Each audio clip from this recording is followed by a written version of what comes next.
I also wanted to talk to you about, in your article, you talk about veterans specifically. So we're not talking about active duty members of the military right now. We're talking about people who had previously served, their involvement in some of these extremist groups, both presently, the so-called Boogaloo movement, but also over the last century or so. Can you walk us through a few of the highlights in this area? So, one of the things that's really important to understand about white supremacist and white power organizing in the United States is that military veterans have been part of it for over 100 years.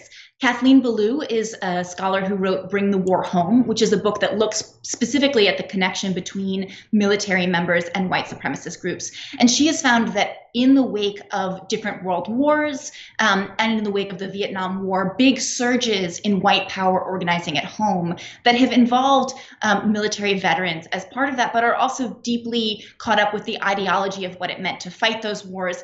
And in the case of Vietnam, in the feeling of some white military members of betrayal, that the country had betrayed them, sort of had been emasculated. And so a lot of the in the 70s and 80s, the growth of the Klan and other white power groups was driven by those concerns and anxieties about Vietnam and targeted Vietnamese refugees as well as Black Americans.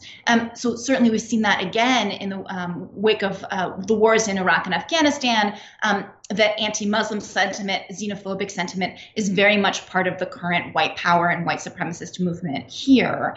And one of the really troubling things in looking at that history is seeing again and again how slow the military was to take this problem seriously. So in the 1970s and 1980s, the Ku Klux Klan was actively organizing on U.S. military bases. In Wow. fact, David Duke got one of his big political boosts by showing up at Camp Pendleton in Southern California to take the side of some Ku Klux Klan members who had gotten in an altercation with Black Marines there. And time again, the military has waited years to take really strong steps to address this problem that we are seeing once again.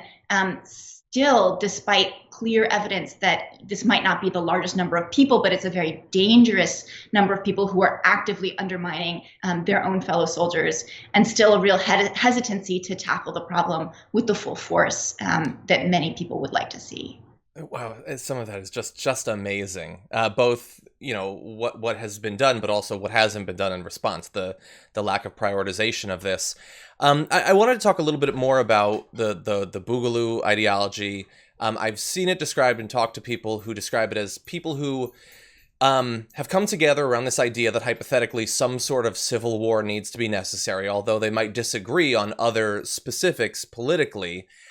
Is that, you've obviously seen a lot of it in the news recently. Do you believe that that is the focus on it, the prioritizing it right now is an accurate reflection of the threat that it poses, and particularly veterans being involved in this movement? Or do you think that that might be a bit too much focus on one part of a more complex, larger problem?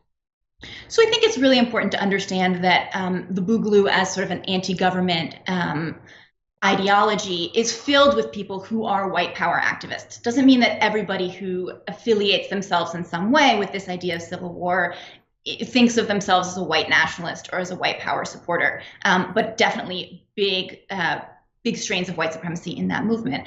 And it is just very troubling the extent to which military veterans have been involved in these incidents and are actively talking about civil war. And what's one of the most troubling things about the movement is, and the extent to which it's a movement is still being debated. It's a nascent movement and an embryonic movement. But you have people who are making jokes online and talking ironically and less ironically about killing federal agents. And they're calling themselves the Mujahideen, like the Afghani Mujahideen.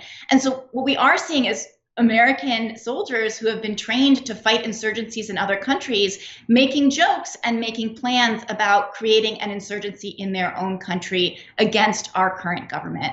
In reviewing cases of Boogaloo rhetoric linked to arrests, found more than 15 arrests and 5 deaths across the country in the past year that have been linked to this ideology. 8 of the people arrested and charged were either military veterans or active duty service members.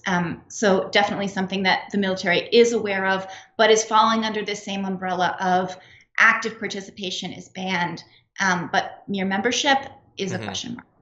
And on that, I really have to wonder if they found a soldier was technically a member of ISIS, but not active, would they be okay with that person continuing to serve? Like, it seems like a very specific carve out for one area of political extremist groups that I have a feeling they probably would not carry through to other areas. Maybe I'm wrong. I don't know if that's ever been tested. Certainly, that is a question that members of Congress were asking as well. And, more broadly, it is complicated. We do not want the Department of Defense infringing on soldiers' free speech or policing their thoughts, right? There's obviously a balance here. But if you are a white supremacist or a member of a white supremacist group, you are actively trying to undermine the government of this country. This is a treasonous act. If you want to create a white ethno-state, you are not serving the United States, and you are planning acts of terrorism against the United States, so that there is a clear problem with that. Exactly. One final question, and this might be beyond the information that we actually have, but it seems bad enough if these groups are recruiting from people coming out of the military, or if people are leaving the military feeling disaffected for one of a number of reasons and then seeking out these groups.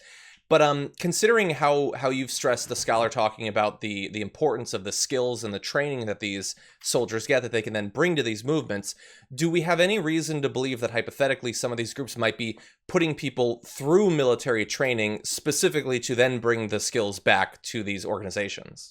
Oh, that's not hypothetical. That has already happened. One of the leaders of Adam Waffen, the very violent neo-Nazi group, was in the, I believe, Florida Army National Guard, and he was interested in doing that training. Like, this is something that extremist groups routinely do. They not only seek out veterans who have these skills, they're interested in having people join the Army to get the training, which is one of the reasons that members of Congress are interested in better screening of social media as people are enlisting, to try to find people who are actively participating in extremist groups counter to the values of the United States, but who are trying to join the U.S. military. Wow. Yeah, that's incredibly scary. People need to take this seriously, and hopefully our government doesn't forget about it. I know we've got other things that we're dealing with too, but this needs to be addressed.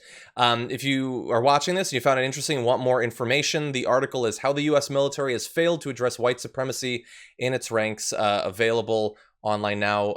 Lois Beckett, thank you so much for joining us. Thanks. Great to talk with you.